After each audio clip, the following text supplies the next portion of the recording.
ಗುಡಿಬಂಡೆ ತಾಲೂಕಿನ ಪೋಲಂಪಲ್ಲಿ ರಸ್ತೆ ಹಲವು ವರ್ಷಗಳಿಂದ ಈ ರಸ್ತೆ ಬಿರುಕು ಬಿಟ್ಟು ಗುಂಡಿ ಗುಂಡಿಯಾಗಿ ಹೋಗಿದ್ದು ಸಾರ್ವಜನಿಕರಿಗೆ ದೊಡ್ಡ ತೊಂದರೆಯಾಗಿದೆ. ಇದಕ್ಕೆ ಹೆಚ್ಚುವರಿಯಾಗಿ ಗಣಿಗಳಿಂದ ಬೃಹತ್ ಕಲ್ಲುಗಳನ್ನು ತುಂಬಿಕೊಂಡು ಬರುವ ಟಿಪ್ಪರ್ಗಳ ಅಬ್ಬರವೇ ಹೆಚ್ಚು. ಒಂದೇ ಹೊತ್ತಿನಲ್ಲಿ 5-6 ಟಿಪ್ಪರ್ಗಳು ಅತಿ ಭಾರ ತುಂಬಿಕೊಂಡು ಸಂಚರಿಸುವುದು, ಯಾವುದೇ ರೀತಿಯ ಮುಂಜಾಗ್ರತಾ ಕ್ರಮಗಳನ್ನು ಪಾಲಿಸದೆ ರಸ್ತೆಗಳಲ್ಲಿ ನಿರ್ಲಕ್ಷ್ಯದಿಂದ ಓಡಾಡುತ್ತಿರುವುದು ಸಾರ್ವಜನಿಕರಲ್ಲಿ ಆತಂಕ ಹೆಚ್ಚಿಸಿದೆ. ಟಿಪ್ಪರ್ಗಳಿಂದ ಕಲ್ಲುಗಳು ರಸ್ತೆಯ ಮೇಲೆ ಬಿದ್ದು ವಾಹನ ಸವಾರರು, ಪಾದಚಾರಿಗಳಿಗೆ ಅಪಾಯ ಉಂಟು ಮಾಡುತ್ತಿದೆ.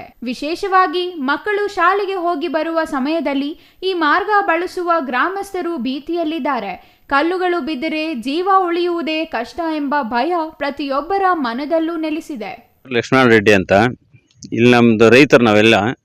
ಇಲ್ಲಿ ಬೆಳಿಗ್ಗೆ ಸಾಯಂಕಾಲ ಹುಡುಗರು ಮಕ್ಕಳು 2 ವೀಲರಲ್ಲಿ ಬರ್ತಾ ಇರ್ತಾರೆ. ಇಲ್ಲಿ ರಸ್ತೆ ನೋಡಿದ್ರೆ ನೀವು ಬೊಜ್ಜೀತ ಆಗೈತೆ, ಬಿದ್ದೋಗಿ ಎಷ್ಟೋ ಜನ ಗಾಯಗಳು ಮಾಡ್ಕೊಂಡವ್ರೆ. ವಾರಕ್ಕೆ 2 ಸಲ 3 ಸಲ ಬಿದ್ದೋಗ್ತಾರೆ. ಆ ಟಿಪ್ಪರಲ್ಲಿ ಓವರ್ ಲೋಡ್ ಹಾಕೊಂಬರ್ತಾರೆ, ಸೈಡೇ ಬಿಡಲ್ಲ ಅವರು. ಇವಾಗ ಫೋಟೋ ತೆಗೆದಿದ್ವಿ, 5 ಟಿಪ್ಪರ್ ಒಂದೇ ಸಲ ಬಂದೈತೆ, ಒಂದು ಚೂರು ಜಾಗ ಬಿಡಲ್ಲ ಅವರು. ಈ ಹೊರಲ್ಕೊಂಡೆಯಿಂದ ಗುಡಿಬಂಡೆ ಕಚೇರಿಗೆ ಹೋಗ್ಬೇಕಾದ್ರೆ, ತಾಲೂಕು ಹೆಡ್ ಕ್ವಾರ್ಟರ್ಗೆ ಹೋಗ್ಬೇಕಾದ್ರೆ ಇದೇ ಮುಖ್ಯ ರಸ್ತೆ. ಆ ಮುಖ್ಯ ರಸ್ತೆ ರಸ್ತೆ ಅಂತಲ್ಲ, ಇದು ಏನು ಕೆಸರು ಬಂಡಿ ಕೆಸರು ಗದ್ದೆ ಆಗೋಗ್ಬಿಟ್ಟೈತೆ. ಸುಮಾರು ಜನ ಬಿದ್ದು ಹೋಗ್ತಾ ಇದ್ದಾರೆ.